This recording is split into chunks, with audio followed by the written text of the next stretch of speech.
Boss ನಿನ್ನೆ episode ಅಂದ್ರೆ ಈ ಶನಿವಾರದ ಎಪಿಸೋಡ್ ನಲ್ಲಿ ಸುದೀಪ್ ಕೋಪ ಮಾಡ್ಕೊಂಡಿದ್ರಲ್ವಾ, ಅದು ಹಲವು ಬಾರಿ ನನಗೆ ಸಿಟ್ಟು ನೆತ್ತಿಗೇರಿದೆ ಎಂದು ಖುದ್ದು ಅವರೇ ಹೇಳಿದರು. ಇದಕ್ಕೆ ಹಲವು ಕಾರಣಗಳಿದ್ದವು. ಅದರಲ್ಲಿ ರಕ್ಷಿತಾ ಮತ್ತು ಗಿಲ್ಲಿ ನಟರ ಕಾರಣವೂ ಒಂದು.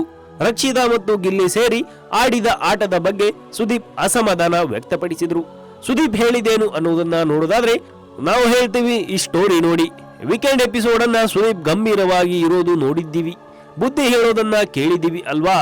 ಸಿಟ್ಟು ಮಾಡಿಕೊಳ್ಳುವುದು, ಕೂಗಾಡುವುದು, ಕಿರ್ಚಾಡುವುದು ಇಲ್ಲವೇ ಇಲ್ಲ ಎನ್ನುವಷ್ಟು ಅಪರೂಪ. ಆದ್ರೆ ಈ ಶನಿವಾರ ಎಪಿಸೋಡ್ ನಲ್ಲಿ ಸುದೀಪ್ ಸಿಟ್ಟಾದ್ರು. ಅದು ಕೂಡ ನನಗೆ ಸಿಟ್ಟು ನೆತ್ತಿಗೇರಿದೆ ಎಂದು ಖುದ್ದು ಅವರೇ ಹೇಳಿದರು. ಇದಕ್ಕೆ ಹಲವು ಕಾರಣಗಳಿದ್ದವು. ಅದರಲ್ಲಿ ರಕ್ಷಿತಾ ಮತ್ತು ಗಿಲ್ಲಿ ನಟರ ಕಾರಣವೂ ಒಂದು.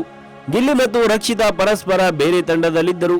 ಹೊಂದಾಣಿಕೆ ಆಟವಾಡಿ ತಂಡವನ್ನ ಗೊಂದಲಕ್ಕೆ ತಳ್ಳಿದ್ದು ಅನಿಸುತ್ತೆ. ಮತ್ತೆ ವಿನಾಕಾರಣ ರಘು ಅವರನ್ನು ನಾಮಿನೇಟ್ ಮಾಡಿದ್ದು, ಈ ಎರಡಕ್ಕೂ ಸೂಕ್ತ ಕಾರಣ ನೀಡುವಂತೆ ಸುದೀಪ್ ರಕ್ಷಿತಾ ಅವರನ್ನ ಪ್ರಶ್ನೆ ಮಾಡಿದರು. ಪ್ರತಿ ಬಾರಿಯಂತೆ ರಕ್ಷಿತಾ ಖುದ್ದು ಗೊಂದಲಕ್ಕೆ ಒಳಗಾಗಿ ಏನೇನೋ ಹೇಳಲು ಆರಂಭಿಸಿದರು. ಒಂದು ಸಂದರ್ಭದಲ್ಲಿ ಸುದೀಪ್ ಅವರನ್ನೇ ನಿಮಗೆ ಯಾವ ಹಂತದಲ್ಲಿ ಅನಿಸಿತು ನಾನು ಗೊಂದಲ ಮಾಡುತ್ತಿದ್ದೇನೆಂದು ಎಂದು ಪ್ರಶ್ನೆ ಮಾಡಿದರು. ಸುದೀಪ್ಗೆ ಸಿಟ್ಟು ಇನ್ನಷ್ಟು ಹೆಚ್ಚಿತು. ನನ್ನ ಪಿತ್ತ ನೆತ್ತಿಗೆ ಏರಲು ಸ್ವಲ್ಪ ಮುಂಚೆ ನನಗೆ ಹಾಗನ್ನಿಸಿತು ಎಂದರು. ಮುಂದುವರೆದು ನಾನು ನಗುತ್ತಿದ್ದೇನೆ ಆದ್ರೆ ಸಿಟ್ಟಿನಲ್ಲಿ ಎಂದು ಸ್ಪಷ್ಟವಾಗಿ ಹೇಳಿದರು.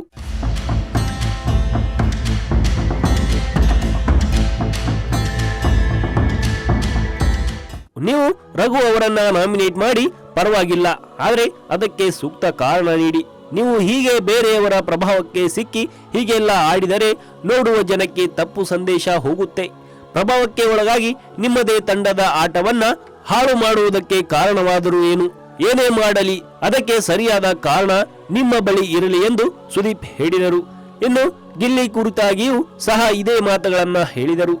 ಶೋ ಪ್ರಾರಂಭದಲ್ಲೇ ಪರೋಕ್ಷವಾಗಿ ಎಚ್ಚರಿಸಿದ ಸುದೀಪ್ ಅಧಿಕ ಪ್ರಸಂಗತನ ಬೇಡ ಎಂದು ಗಿಲ್ಲಿಗೆ ಹೇಳಿದರು.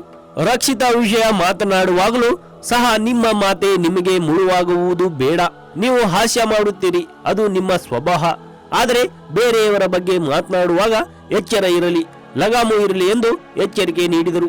ಅಂತಿಮವಾಗಿ ಇಬ್ಬರು ಚೆನ್ನಾಗಿ ಆಟ ಆಡುತ್ತಿದ್ದಿರಿ, ಆದರೆ ಆಟದಲ್ಲಿ ಸ್ಪಷ್ಟತೆ ಇರಲಿ, ಮಾತು ಹಾಗೂ ವರ್ತನೆಗಳ ಮೇಲೆ ಲಗಾಮು ಇರಲಿ ಅಂತ ಹೇಳುತ್ತಾ, ರಕ್ಷಿತಾ ಬಗ್ಗೆ ಬೇರೆಯವರು ತಪ್ಪು ಮಾಡಿದಾಗ ನಾನು ನಿಮ್ಮ ಪರ ನಿಂತಿದ್ದೇನೆ, ಆದ್ರೆ ಈಗ ನೀವು ತಪ್ಪು ಮಾಡಿದಾಗ ಹೇಳುವುದು ನನ್ನ ಕರ್ತವ್ಯ. ಇನ್ನೊಮ್ಮೆ ಇಂತಹ ತಪ್ಪುಗಳನ್ನ ಮಾಡಬೇಡಿ ಅಂತ ಕಿಚ್ಚ ಹೇಳಿದ್ದಾರೆ.